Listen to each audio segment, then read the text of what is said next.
Well, good afternoon, ladies and gentlemen. It's been quite a long day, so we'll try and make this last session here in the main hall as lively as possible, even though the subject is possibly one of the most frustrating that the European Union's ever had to confront, and we all know what that is. It's Brexit. To help us through the next hour or so, we have a very distinguished panel, but first let me clear up a couple of points of business. There is going to be a poll which you can vote on through the referendum app that you know about, the Sildo app, and that poll will ask the question: do you think that the UK will leave the European Union before or on October the 31st? That will be the question. And the last bit of business is that when we're finished at 6:30, I will ask you to just stay in your seats for a few minutes, because the guests who've been at the other session down the hall up there will be rejoining us here for a short piece of music, some ceremony, and then we get on with the reception. So when we're finished at 6:30, just stay in your seats. Okay, well, let's move on. So let me briefly introduce everybody here from left to right. On the far left over there, Lucinda Creighton, the Chief Executive of Vulcan Consulting. To her right, Roland Freudenstein, Deputy Director and Head of Research at the Wilfried Martens Centre for European Studies. Then, right there in the middle, Adrian Gahan, a political consultant from the UK. To his right, Charles Grant, Director of the Centre for European Reform. And right here, to my left, from Estonia, Marika Linntam, who's the Director General of the Department of European Affairs.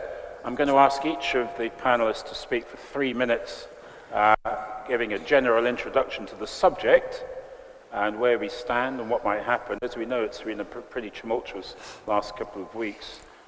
We've had the extension of the deadline for the UK's apparent departure agreed in April, and then such pressure building up in London that Prime Minister Theresa May announced she would resign. And then we've had the European Parliament elections, which were never supposed to take place in the first place, with a result that seemed to, if anything, draw yet more attention to the very deep polarizations, not just in the British political system, but in British society.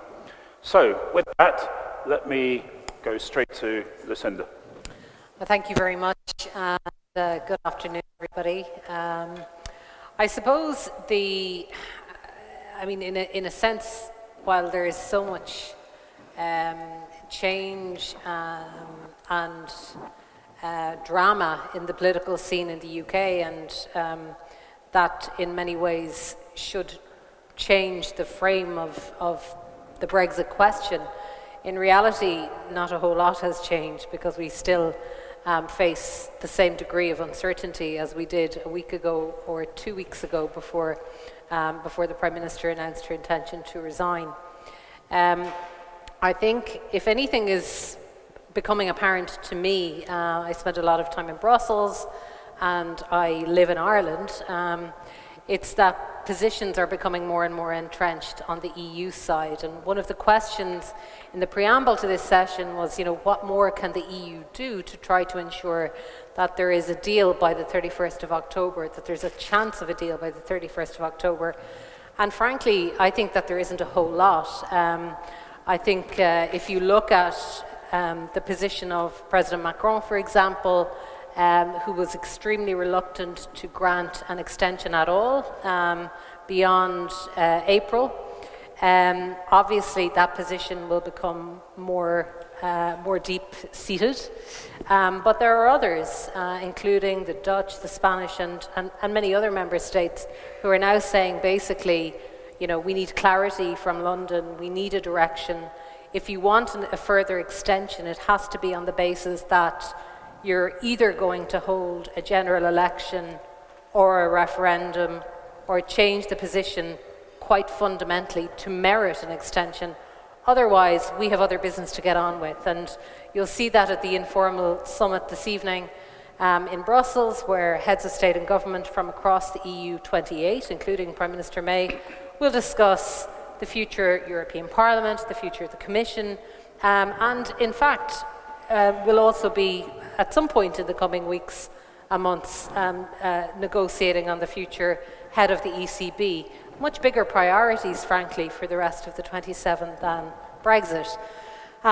Meanwhile, back home in the UK, the likelihood is that the position will become more entrenched. So Theresa May's inevitable departure will be swiftly followed by the election of a more hardline, more Eurosceptic Prime Minister, leader of the Conservative Party who will become Prime Minister, bar some dramatic upset, which I don't anticipate. Whether it's Boris Johnson or it's Michael Gove or whoever, they will have to be seen to try to negotiate a better deal, in inverted commas, from the UK point of view. Obviously, this is what Theresa May has already tried to achieve and has failed, and there is no reason to believe, and there is no incentive for the EU to offer a better deal to the UK under a more hostile leader. So I foresee deadlock. I am more pessimistic than I have been throughout this process, and I've been quite pessimistic all along. There was an assumption, I suppose, from the Irish point of view, there was an assumption in Dublin and probably an assumption in London as well that, for example, the Democratic Unionists, the party which is supporting the minority government in the UK, would capitulate or would be bought off by grant funding for Northern Irish farmers or whatever. Frankly, that was always fallacious. I never believed that to be the case, because for them, unionism, maintaining the union and being part of the union, is an existential question. It is non-negotiable, and I think that was underestimated at every step. There's a lot more to say, but I've probably exceeded my 3 minutes. So that's my opening gambit, and I look forward to teasing it out with you all. Thank you very much, Lucinda. So there we are, Roland. Lucinda has never been more pessimistic than throughout this process, and she foresees deadlock. What do you foresee?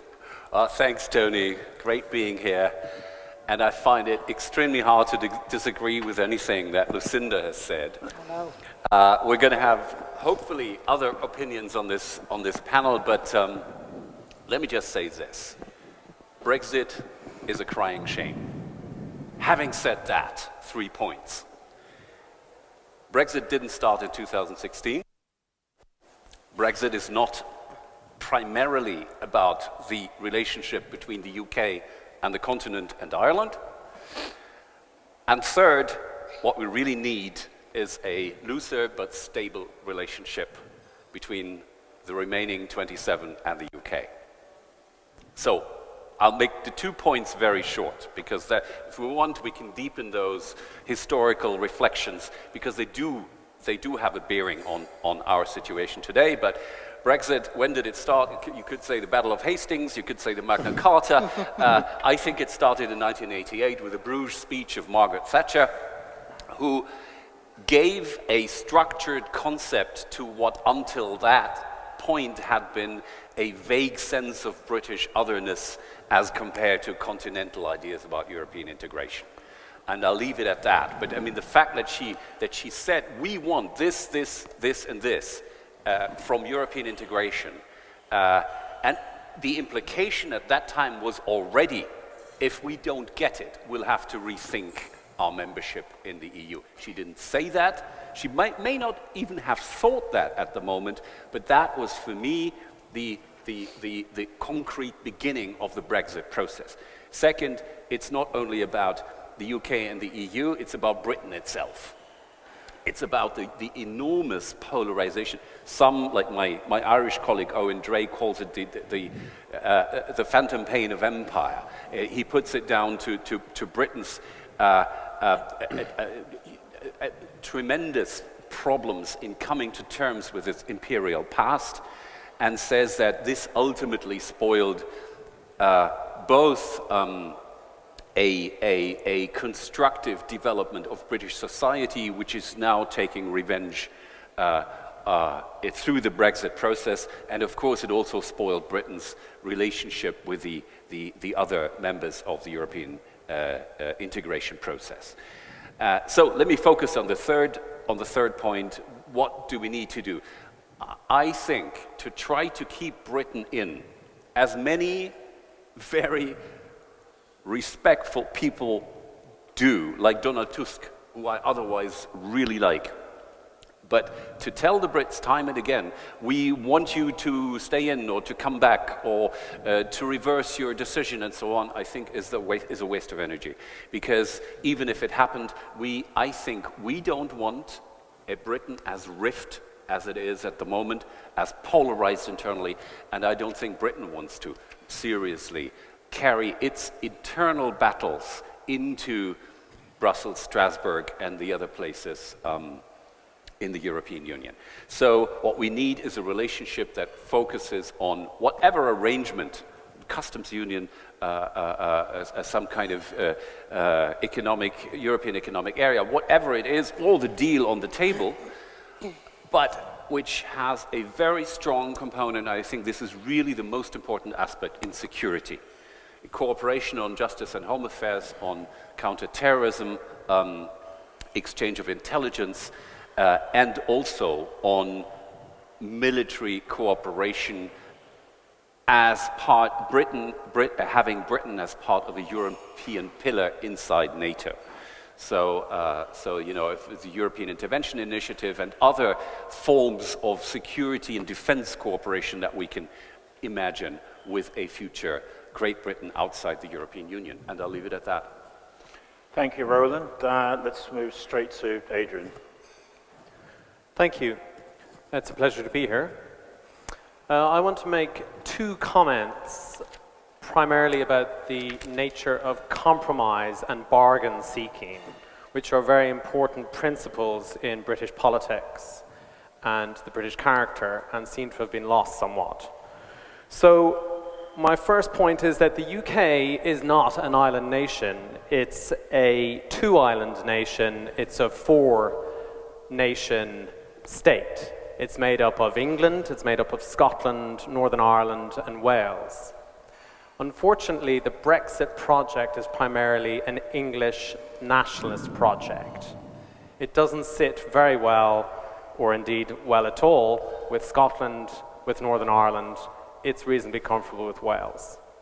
So the only Brexit which is compatible with a four-nation union is a very soft Brexit. But the problem is that the English nationalists that seem to have captured the policy-making process, or certainly the public view on Brexit, argue that that is not good enough. And therefore, we're now in something of a stalemate. So I think it's worth considering that the only unionist Brexit, and by that I mean the only Brexit that is good for, or at least not damaging, for the United Kingdom, is a very soft Brexit.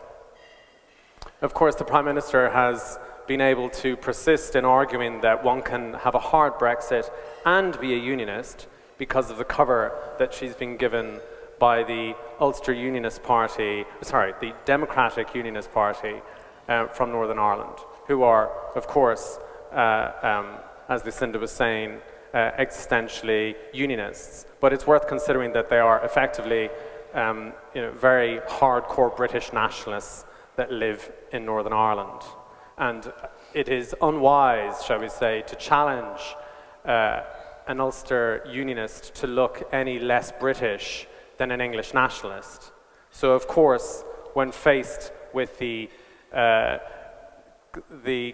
existential issue of Brexit, they had to back Brexit, and then when Brexit came through, much to their surprise, they had to back a hard Brexit, despite the fact that that is clearly undermining the stability of the Union. So this, for the natural bargain-seeking nature of the United Kingdom, which is a construct, a compromise, when you drive a very winner-takes-all hard Brexit a 99-to-1 solution through a carefully constructed constitutional bargain like the UK, I'm afraid bits of the bargain start to fall off. So we're in quite a precarious position from the sake of the Union. The second point I want to make about the nature of compromise and coalition and bargain seeking is the nature of British politics, which is that there's a first-past-the-post system in the UK, so unlike most of continental Europe, there tend to be single-party majority governments. And that means that the political parties tend to be very broad churches, wide, broad coalitions. The Conservative Party could historically contain someone as pro-European as Ken Clarke or Anna Soubry, and someone as Eurosceptic or even Europhobic as Jacob Rees-Mogg or some of the old traditionals like Bill Cash. But unfortunately, that broad tent, that bargain-seeking nature of the party is suffering now under the strain of Brexit, which is seeking an ideologically pure, very hard Brexit, which is, as we know, flushing out the more pro-European moderate centrists, which has an impact on voting trends as well, where metropolitan conservative voters have moved over to the Liberal Democrats and the more hardcore Brexit voters have moved over to the Brexit Party. So that nature for compromise in the Conservative Party is being lost.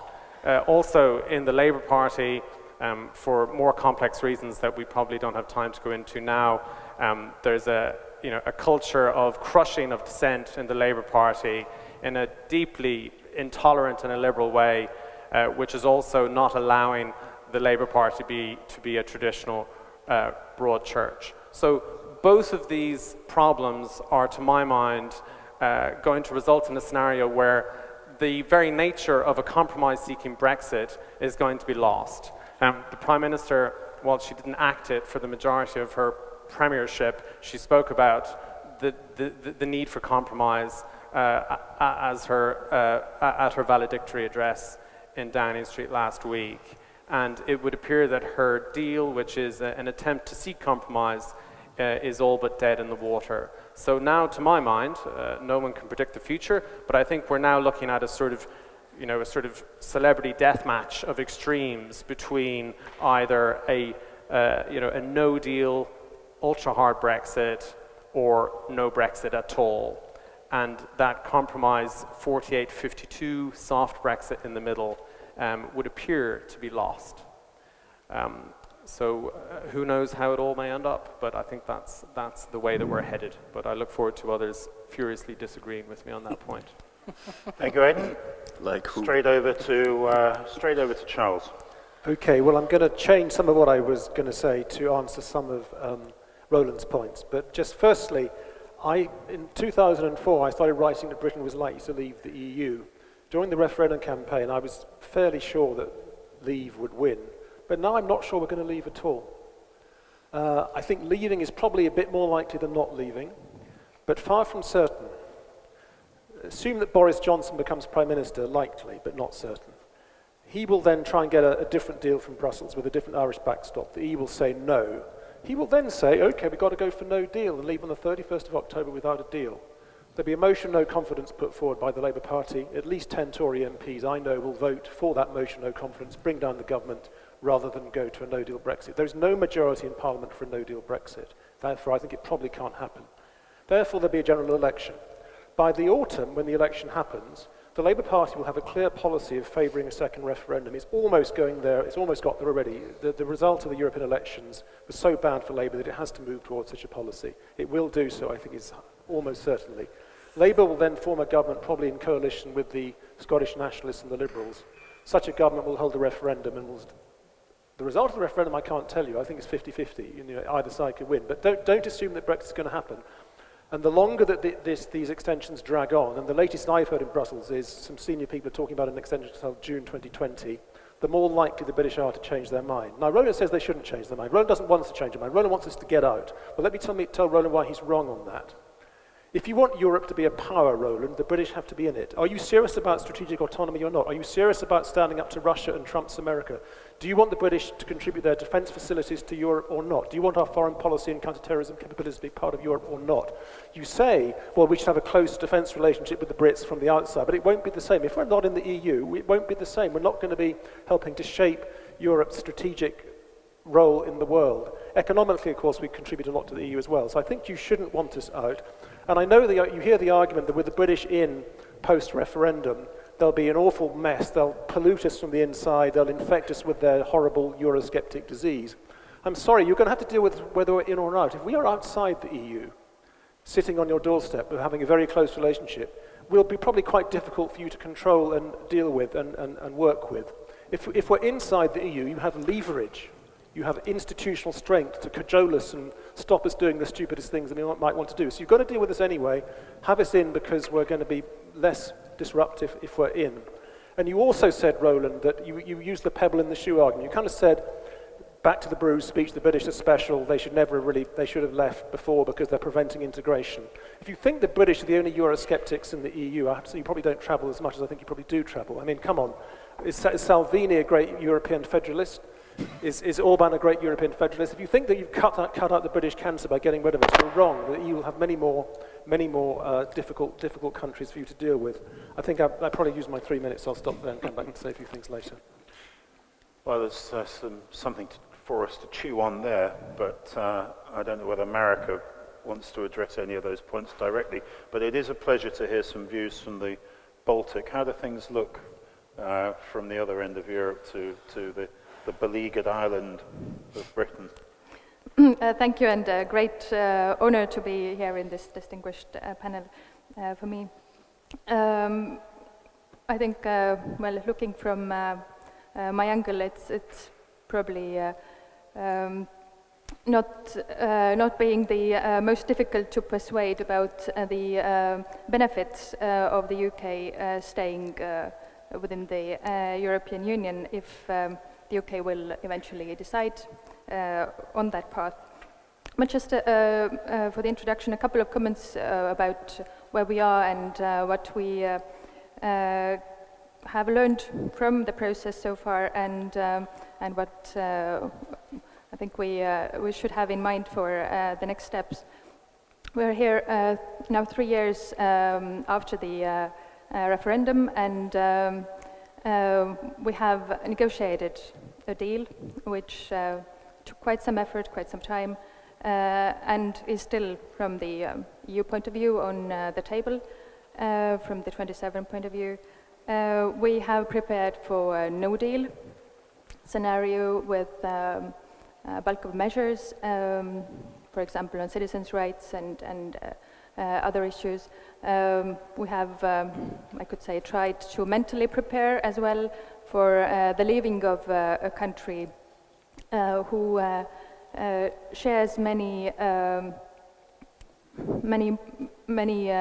would say, similar views to that of where I come from. But it has been mentioned already. For example, the neighborhood policy, foreign policy in general, and transatlantic relations, but also the importance of the internal market and free and open trade policy. So there's actually more than just the practical implications to deal with should the UK leave, and it will surely have an impact on the internal dynamics of the Union. What we have learned from the process, I would say, first and foremost, also for us, how deeply interlinked and deep-rooted the relations within the European Union have become. It has not been too easy to devise the measures for the divorce, and especially as it's not a divorce where the divorcees would be able to move far away from each other. No, they will stay living right next to each other, and and hence the need for whatever the next steps or outlooks are for very close relations indeed. But the key to the question what the next steps could be, I fully agree with what Lucinda said in the beginning, that it lies completely in London. The need for clarity that has been there actually since the beginning of the process is still there, and this will be well, the determining factor in a way from the 27 side. I think having some strategic patience waiting for the replies is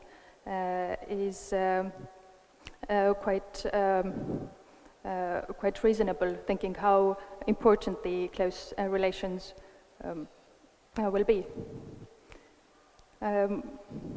Too much for the introductory.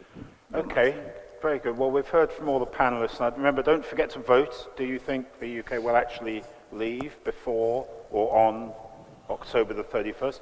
I was going to throw some questions of my own to the panelists, but there are such good questions that have come in from the audience that I'm going to pick from the audience's questions, but direct one per person. I know Roland's itching to answer some of Charles's point, but let me start, if I can ask you to be briefly a bit patient. I'm going to start with Lucinda. It's a good question from the audience here. And the question is, does Brexit raise the prospect of a united Ireland at some point in the future? It certainly accelerates the question, I would say. I think, in fact, there was a fairly comprehensive exit poll carried out on Friday when we voted in local and European elections, and it showed almost 70% of Irish people in the south in favour of a united Ireland, which wouldn't have always been the case. It comes with a price tag of about €9 billion a year, which we've been quite happy actually for London to sort of take care of for some time. But I think sentiment in the south is changing, and clearly sentiment in the north, as well as demographics, not to boil it down to something as crude as demographics, but the sort of nationalist Catholic community is growing, while the Unionist Protestant community is contracting. That's just a matter of fact. But also, you know, and it is fair to say the Democratic Unionist Party represents. I mean, it's the largest party in Northern Ireland, just about, but it represents, you know, a fraction of the Unionist Protestant community in the north. And there are a diversity of views across unionism and across both the Catholic and Protestant communities in Northern Ireland. We have seen our island economy integrated greatly in the last 20 years, 21 years since the Good Friday Agreement. You know, people in the south benefit from healthcare in the north, for example. Transport, energy systems are interlinked. So it has become the norm, and that this is the huge, I mean, when people in London say that Northern Ireland and the border question is being weaponized in the Brexit debate, I would certainly dispute that. It's not. This is a real potential catastrophe for Northern Ireland, and if a hard Brexit happens, it will undoubtedly accelerate moves to ultimately have an all-island poll on a united Ireland. And even if a hard Brexit doesn't happen, you know, it has raised tensions and questions in the north that otherwise have been sort of left to one side. So one way or the other, I think we're coming closer to facing that question. Okay, that's an important reflection there from Lucinda. Now, Roland, let me, as it were, combine your eagerness to respond to what Charles said with a question that's come in from the audience. The question is, given the outcome of the European Parliament elections in the UK, should the EU push for a faster Brexit? That might blend in with the comments that you already have in your mind. No, I don't think the EU should push for a faster Brexit. I mean, we now have the deadline October 31st, and we'll see what happens then. But I think that paradoxically, even though, depending on how you count the results in Britain and how you evaluate them, but paradoxically, the Brexit side will feel emboldened. It is feeling emboldened, simply because the strongest single party, the Brexit party, that within months of its foundation earlier this year managed to beat the Tories by a magnitude of 4. This very simply will create a dynamics first within the Tory party, and then, of course, in the British government that might actually accelerate Brexit, or at least take care of Brexit by October 31st. So much for this. I don't think the EU should do anything, and it won't be able to do anything here because this is a internal dynamics in Britain. Just three very brief points on Charles. Look, I wish we could discuss this with a bit less emotion. Normally, it's the people on the continent that get emotional, but let me say first of all, we have obviously a difference in estimating the amount of energy consumed and damage done politically by a rift United Kingdom remaining in the European Union. You're saying that it's probably less than when Britain is outside. If Britain is outside, I say it's the other way around.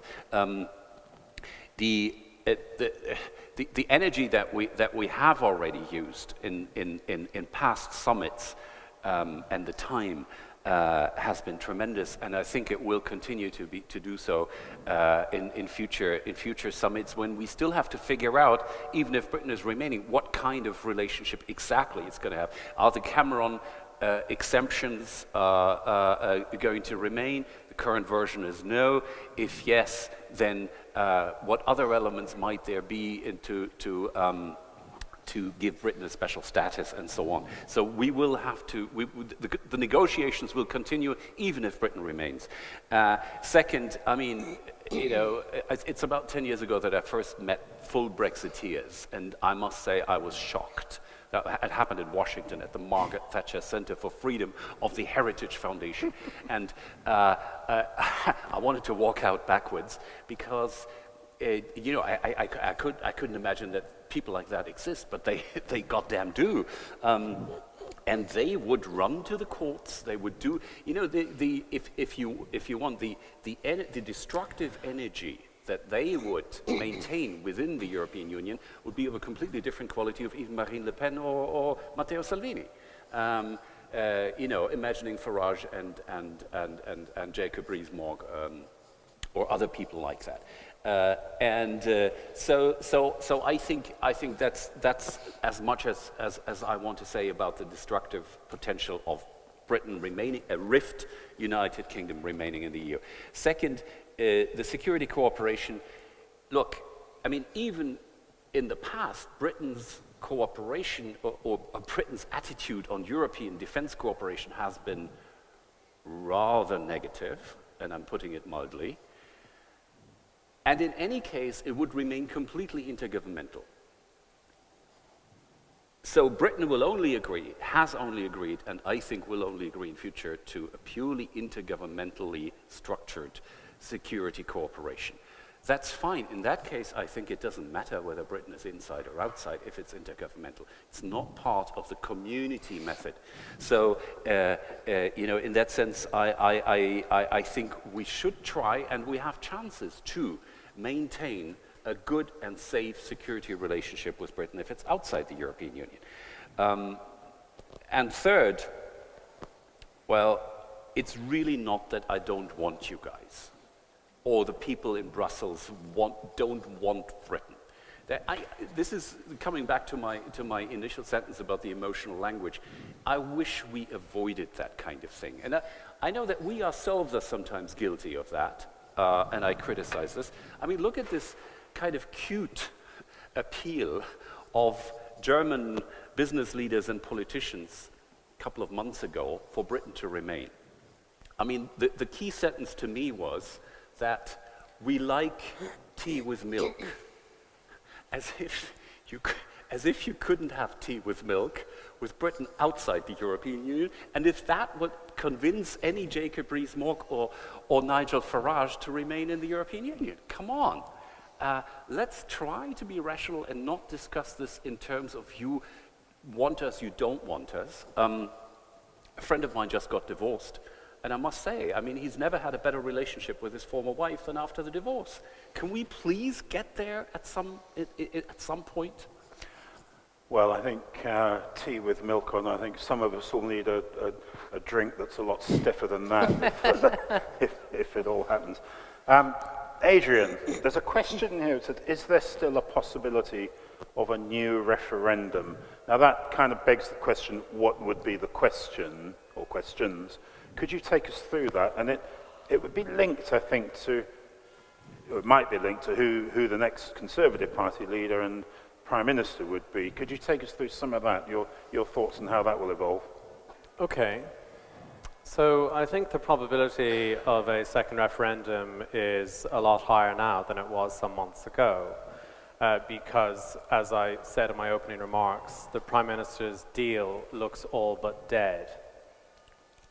So one needs to consider for a referendum what is the likely outcome of a future general election and also a change in the leadership of the Conservative Party, which we know will happen.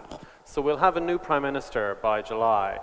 Now we know, particularly as a result of the European elections, that any serious contender for the Tory leadership is going to have to try and out-Brexit the Brexit Party. So they will have to fundamentally rule out holding a second referendum if they wish to win the leadership. And they will probably have to endorse the prospect of a no deal if they wish to win the leadership. So that's on the Conservative side. Then on the Labour side, the picture is more confused. Labour's been fighting internally for the last 3 years about what its position is on Brexit, because the leader of the Labour Party is a lifelong Eurosceptic, and the people around him are lifelong anti-Europe, anti-Western, anti-American, anti-Israel, so they're anti-internationalists. But the party membership and the parliamentary party are internationalist, social democrats, pro-European. So there's a very difficult dichotomy to be played out there.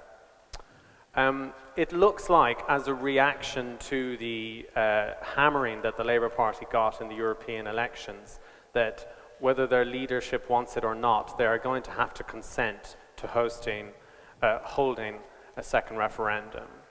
I think more important is that both the leadership of the Labour Party and the Conservative Party is so deeply unattractive to the majority or a substantial minority of the UK public that it looks highly improbable that there will be a single party government after the next election anyway. So if we had a minority Labour government which was held up by either the Liberal Democrats or the Scottish National Party, those minority partners would make it a precondition that there would have to be a second referendum as a precondition for making up a government. So I think one can argue that it is highly likely that there will be a second referendum, but what then would be on the ballot? Would it be no deal versus remain, i.e. cancel Brexit, or would a Labour Party try and bring back to life a version of the Prime Minister's deal and have remain versus Prime Minister's deal, or no deal v Prime Minister's deal? There are a lot of permutations and combinations yet to be played out. So it is, like everything else, about as clear as mud. Okay. Yes, clear as mud, but here's a question that hopefully Charles can clear the mud away from. Are the real winners from this whole Brexit process the United States and Russia? If Brexit happens, yes, because Putin clearly wanted Brexit to happen. Some of his bots and social media people were pushing it all along. I'm not saying that was decisive in the way the referendum went. I think there were many reasons why the British voted to leave, nothing to do with Russia, but Russia was certainly helping them along. Trump himself has actually said in private, more than in public, he welcomes Brexit, and he actually says he wants the whole EU to break up. So if like Putin or Trump, you don't like the EU and you want it to be less powerful in the world economically and strategically, then of course you welcome Brexit. Let me just make, I actually agree with most of what Roland said in his last intervention, so I have very little to disagree with what he said, in fact. Just one nuance about defence. I mean, there is a Brussels view of European defence, which if it doesn't happen in the middle of EU institutions with the Commission playing a role, it's not real European defence. I would say what matters for EU defence is, are you willing to spend the money on getting defence capability? Are you willing to invest in those capabilities, and are you willing to use them? And the actual institutional framework in which that happens could be EU or less EU or a bit more EU, and I'm not particularly bothered, and that's what I think matters. That is, and I think European defence without the British will lose money, capabilities, and a willingness to use them.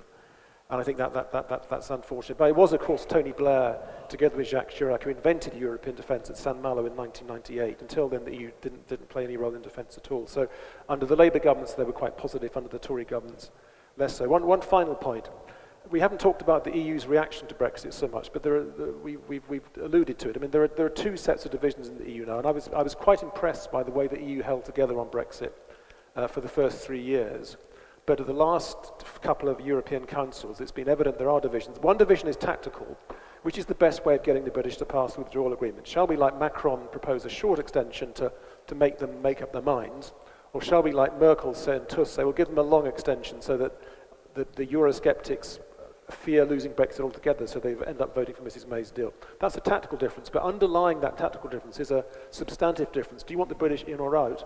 And obviously Roland and I don't entirely agree on this, but I'm reassured going around talking to governments. At the moment, I think apart from the French and Spanish governments, as far as I can tell, most governments would on balance rather keep the British in. Now that may change if Boris Johnson turns out to be the most disruptive leader ever and starts throwing bananas around at the European Council and Nigel Farage takes over the European Parliament, then I think Macron will have more support for kicking the British out. But at the moment, most governments, I think, like the Estonian government, and I believe the Czech government, will be quite happy for the British to stay in.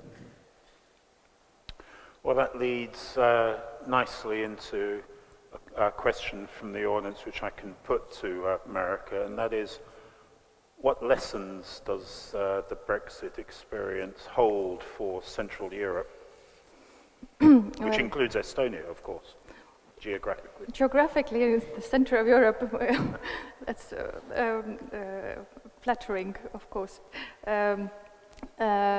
Maybe it would be fairer if somebody really from the countries were known as part of Central Europe would reply. But I would think the big lesson is that indeed the integration does run very deep, and that is a lesson for all, and it is extremely costly to try to disintegrate what has already been achieved. And of course the unity aspect as well, that still has held quite well, even if more under pressure in these recent months, but it has been there, and it has perhaps just brought out to light how valuable it is, what we have. And it's not so easy to dissect in our everyday life what we have because of the European Union and what we have because of the national decisions, because in many times it is interlinked. Taking the example, for example, my 14-year-old son, I think he takes it completely for granted now that our membership in the EU is also 15 years. Everything that comes with it, the free movement, people, goods, that comes so naturally, but really realizing that much of it is there because of the European Union is one of the lessons, I would say. Very good. Let me draw on a question from the audience to put to Lucinda here. As some of your fellow panelists have explained in the last half hour or so, the pressure is building up for the next Conservative Party leader in London to at least contemplate a no-deal Brexit. What are the implications of that for the Republic of Ireland? I mean, does it mean you'd be looking at the near certainty of the hard border, of exactly the kind that this process was supposed to avoid over the last 3 years? It's sort of the problem that dare not speak its name, because obviously there's a political problem for the Irish government here, because they've taken a very strong view on the backstop, which has been supported by the European Union, and it has been overwhelmingly supported by the Irish people.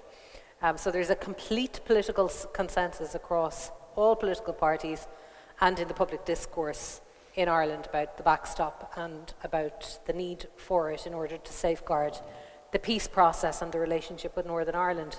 Of course, the inevitable consequence of no deal, and this is why the backstop is so integral to the deal, to the withdrawal agreement, is that in the event of no deal, not only the withdrawal agreement falls, but the backstop, which is part of it, also falls. That is something that nobody wishes really to contemplate.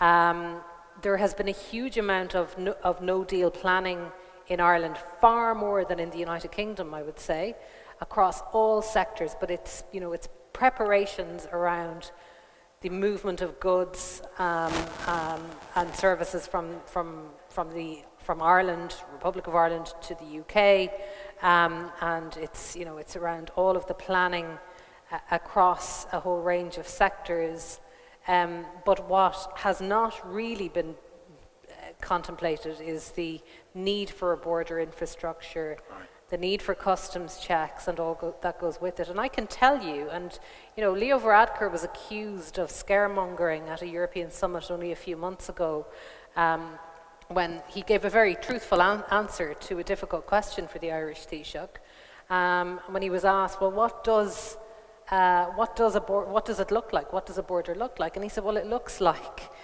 as it looked like in the past. It looks like an infrastructure with physical checks and ultimately security forces guarding those checks. And that is inevitably what it means, because once you have to check goods going from the European Union, from the single market zone, which is the Republic, to a third country, which is what Northern Ireland would be in those circumstances, you have to put in place those checks. And unfortunately, the nature of the political situation in Northern Ireland means that those checks will become a target for dissident groups. We already had a journalist murdered in Derry less than 2 months ago, and plenty of other sort of less obvious and dramatic terrorist activity and dissident activity in Northern Ireland bubbling beneath the surface, but that will flare up. If you put, for example, Gardaí, the Irish police force on the border, they will become a target. If you put the PSNI, the Northern Ireland Police Force, on the other side of the border, they will become a target, and the inevitable consequence of that is that the army will have to intervene, and that is what happened in the past, and that is what will happen again, and that is pretty much as sure as night follows day. So that is not to over-egg the problem. It is a huge problem, and the fallout politically and the consequences for the peace process in Northern Ireland are real. Yes, very sobering prospects indeed. Do we have anyone who wishes to ask a question from the audience right now?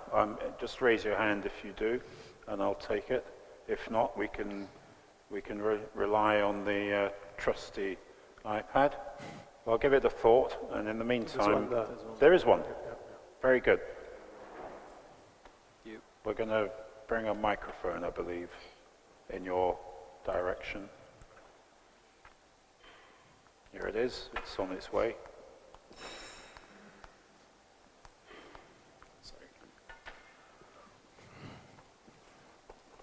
Hi, I'm from Ireland, so this question is directed to Lucinda, and it's actually in the context of Irish politics. So let's say if the UK crash out with no deal by October 31st, what impact do you think that'll have on the political scene in Ireland with the government and the economy? Well, that neatly follows on, actually, in a sense, because the political question that dare not speak its name in Ireland is, well, what if the strategy around the backstop backfires and actually, causes, at least in part, the UK to leave without a deal?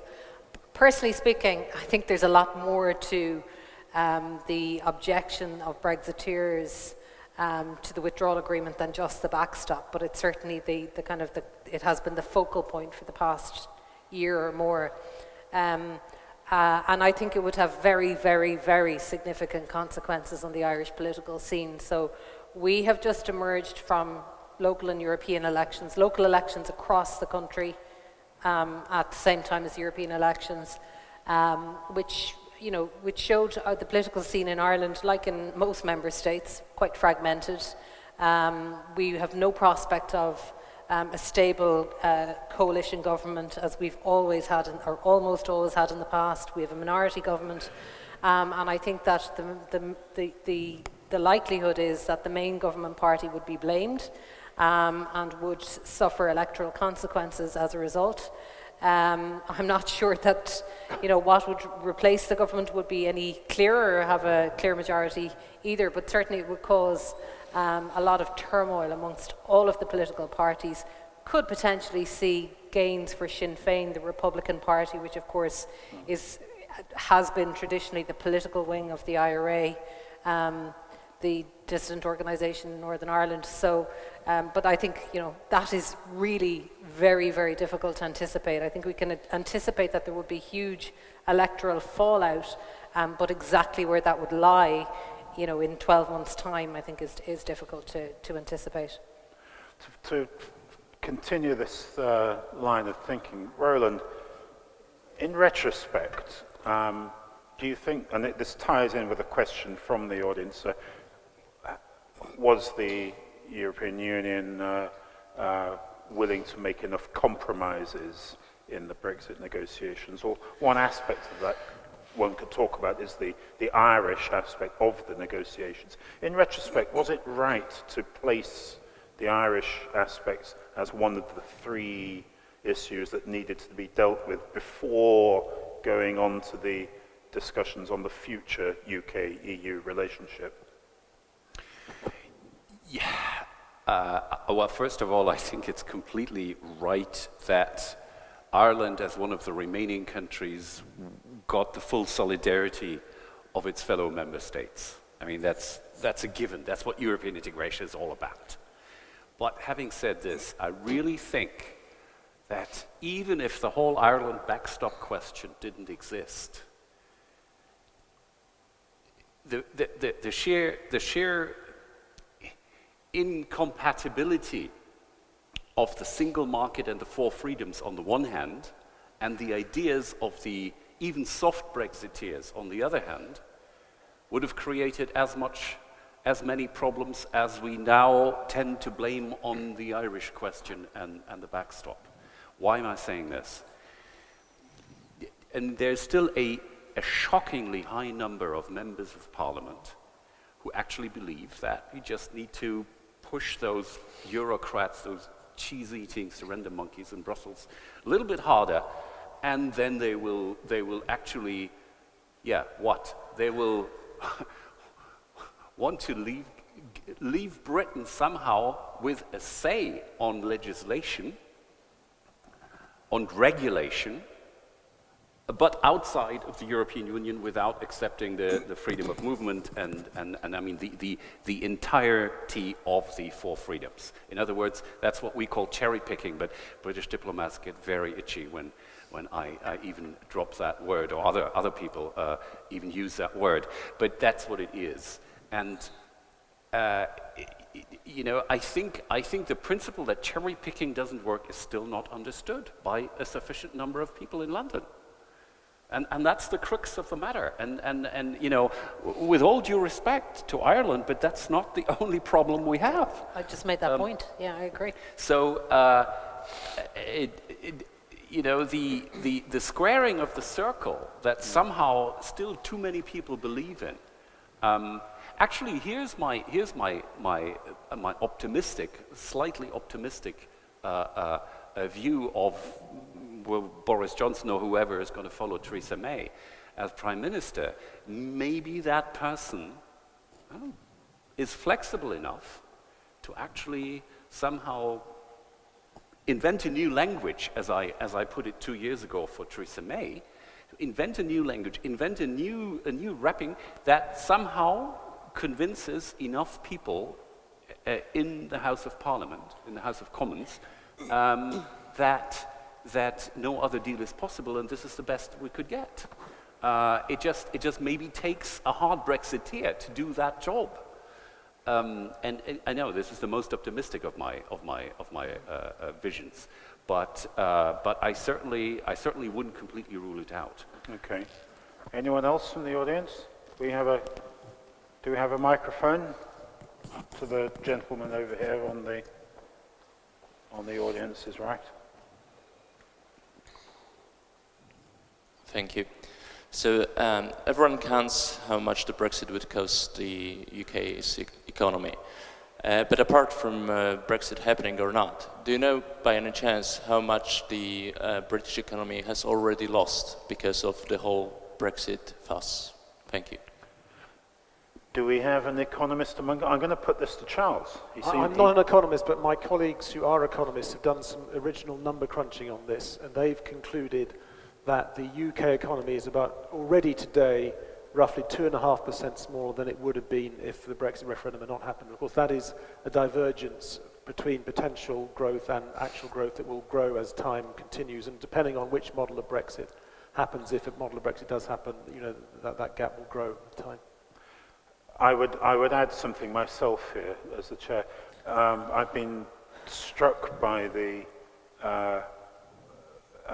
impatience and maybe anger is not too strong a word, of Japanese investors in the UK who really had marked out the UK as the place where they would put in an awful lot of money across a range of sectors because it was the gateway, and the unimpeded gateway to the continental European market. And all this, of course, is now up in doubt. But I think you'd find investors from other places outside Europe as well. And they're kind of waiting to see what the end arrangements will be before deciding. You've had 100, in excess of 100 financial services institutions seek authorization from the Central Bank of Ireland to trade across the EU. And obviously the same has happened, not the same numbers in France, Germany, Netherlands, etc. So it's across all sectors actually, pharmaceuticals, biotech, technology. I mean, they're just pulling out or relocating. Okay, Adrian, another question here from the iPad. You've touched on it, but not gone into great detail. I think it's worth having a closer look at. Does Brexit, assuming it happens, increase the possibility of Scottish independence? Well, yes, it does. If it's in the harder form, then almost certainly. Again, to refer to my opening remarks, you know, the Prime Minister has many great faults, but one of her greatest faults is her inability to sell a grand narrative to the public, to make a public case for why something is necessary, to have a vision. And if she accepted the result of the referendum, which she clearly did, then she should have had the bravery to stand up and take on her own party and say, we accept this result, and that means that we're going to have to make some tough choices. And some of those tough choices mean safeguarding the union, and some of them mean safeguarding the economy. And because of the nature of the union, the four-nation union, we need to have a softer Brexit rather than a very hard, and by hard we mean leaving the customs union and leaving the regulatory union of the single market. But because, frankly, she was trying to keep her party together rather than keeping the country together, she couldn't be sufficiently honest with the public about the sacrifices that were necessary in order to get a workable Brexit over the line. So as a result, obviously, this feeds Scottish nationalism and it feeds Irish nationalism, because there was a referendum on Scottish membership of the United Kingdom only a few years ago, and the contract, the bargain, the compromise, to use these words again, of Scotland remaining in the Union was, if you stay in, you will remain in the European Union. And in fact, David Cameron went out of his way to seek assurances from Spain that were Scotland to secede from the United Kingdom, that Spain would not take a very positive view, it would take a dim view on a secessionist state trying to rejoin the European Union, because obviously that sets an unfortunate precedent for Catalonia and others. So the fundamental terms under which Scotland stayed in the United Kingdom after the Scottish independence referendum would and are changed. So therefore there is a strong basis for seeking a fresh mandate. And I've spoken already about the nature of the pooled sovereignty of Northern Ireland is fundamental, which is that if you are British, you can feel British and Northern Irish. If you are Irish, you can feel Irish and British. You don't need, it's not a zero-sum game. You don't need to choose between one or the other. But a very literal interpretation of a Brexit, which must be pure and must be hard, rejects that balance and that compromise. And unfortunately, that too will undermine the union. So, there is a nice irony to all this, which is that the DUP, the most British party in Northern Ireland, has done more to undermine the safety of the union than Sinn Féin has managed in 40 years. So that's a remarkable achievement. And again, the Conservative and Unionist Party has probably done more to promote Scottish independence in the past 3 years than the SNP has managed before that. So that is the reductive nature of nationalism within a multinational union. I suppose also we should make the point that the Scottish independence referendum of 2014 and any future independence referendum would be completely within UK law, whereas under the Spanish constitution there is no provision for the secession of a region. So rather paradoxically, the union in the UK's case is kind of loose enough to tolerate these sorts of pressures. We have time for one more question. Yes, we have a question in the middle, fourth row down.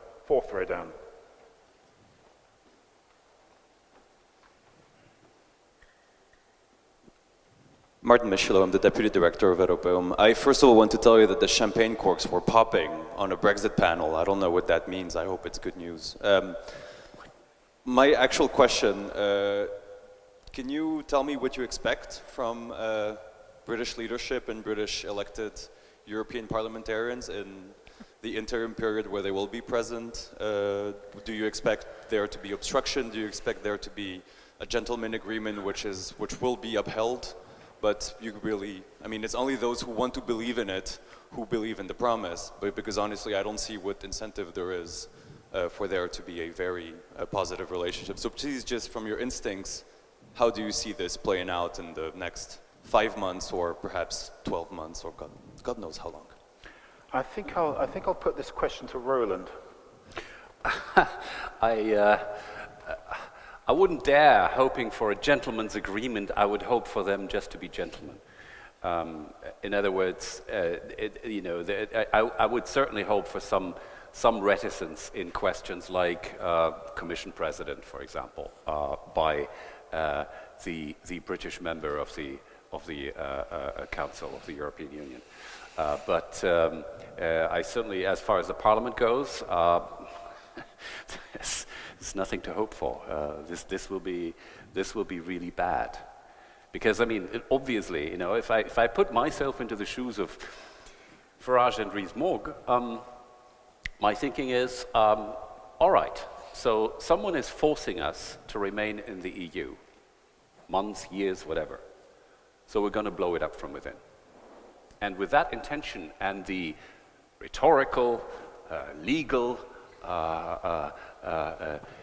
political planning abilities of the Brexiteers, that can be extremely entertaining.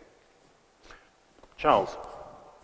I think there's not much scope for serious disruption. Don't forget, Nigel Farage and a huge number of UKIP MPs were elected 5 years ago. They didn't do much. They didn't even show up very often. I think the ability of Britain to disrupt the EU from within in the Parliament or the Council for the next year is very limited, which is why the officials I talked to in the Commission say, keep the British in until June 2020, that's okay, but not beyond. If you go beyond June 2020, you mess up the multi-annual financial framework, the 7-year budget negotiations, which if the British were part of that would be very, very problematic. But until June 2020, there are no great decisions in the Council the EU has to take that require unanimity and which the British could mess up, except for renewal of the Ukraine sanctions, the Russia sanctions because of Ukraine. And the British would not block their renewal anyway. So I think the scope for disruption is limited. Can I make one further point about something Lucinda said earlier? I don't criticise the EU for coming up with the Irish backstop and making the British accept the Irish backstop. I think if you're serious about having no hard border between Northern Ireland and the Republic, and if the British have the red lines they have, you have to have something very similar to the Irish backstop. But I do think there is, because the biggest critics of the Irish backstop are the DUP and the ERG, part of the Tory party, who are not terribly appealing characters, we forget they actually have a not totally unreasonable point to make, which is that the Irish backstop means that part of the UK, part of one country, is actually tied into the regulatory regime of the EU rather than the UK. And it is certainly, many people would argue in Britain, even in the Labour Party, not just the ERG, breaches the spirit, if not the letter, of the Good Friday Agreement. The Good Friday Agreement says no constitutional changes can happen to the north of Ireland without the consent of both communities. And one community arguably doesn't consent to what is arguably a constitutional change. I'm not saying that means the backstop is a bad idea. I think there had to be something very like it, but it was always going to be quite difficult for the British to swallow. And it's not just the DUP and the ERG who find it quite difficult to swallow. Some of the Labour Party's leaders also, in private, will admit to you it's quite a thing to swallow that. Yeah, Lucinda. I agree with your analysis. I mean, this has been the conundrum all along, and it's why it was doomed to fail, because you cannot, on the one hand, have the red lines that Theresa May had, and on the other hand, commit to no hard border on the island of Ireland. The backstop was a solution to that, but it was never, ever going to be an acceptable solution, in my opinion, which is why we are where we are now, 3 years later. Just on the point about disruption in the European Parliament, I also agree with you. I think the Lib Dems will be an addition for as long as they're there, actually. I think that's a positive enough outcome. The arrival of 30, I'm not sure what the final number is, of Brexit Party. 29. Pardon? 29 Brexit Party MEPs. To me, doesn't cause any huge sort of obvious concern. I've witnessed Nigel Farage and his friends in the European Parliament for 15 years. They rarely show up, they rarely contribute.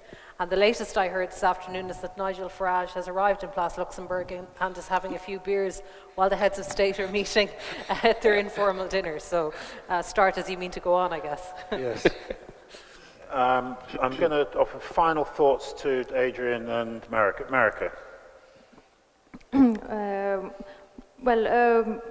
Perhaps a couple of thoughts on one issue that has been raised, and that's security. And there was one question I saw on screens about this as well. That indeed this is one of the areas where I think that it will be paramount to have close coordination, cooperation with the UK, and we'll really need to think how that will be possible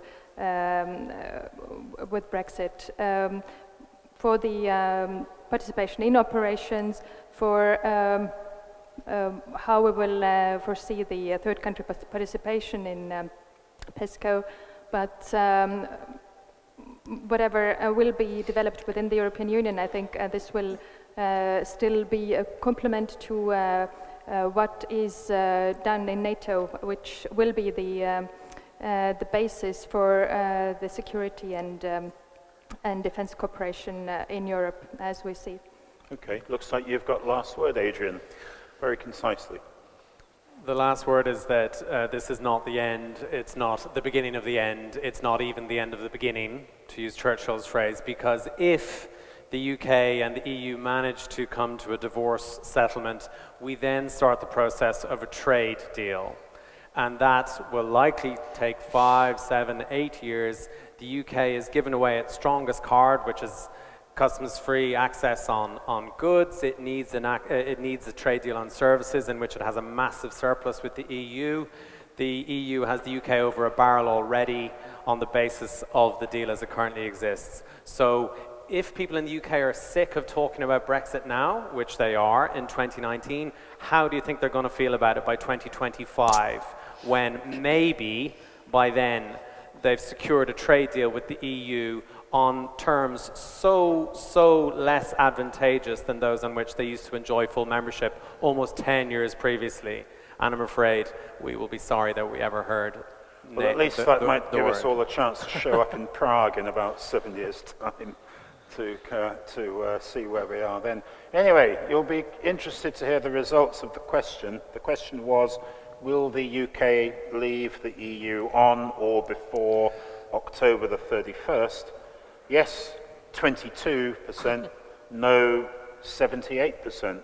So nobody seemed, or the majority of you seem not to foresee a quick resolution of this question. Thank you very much, everybody. Stay in the hall. We'll be rejoined by our friends from the other session, and then we'll be moving on to the evening's entertainment. Thank you to the panelists.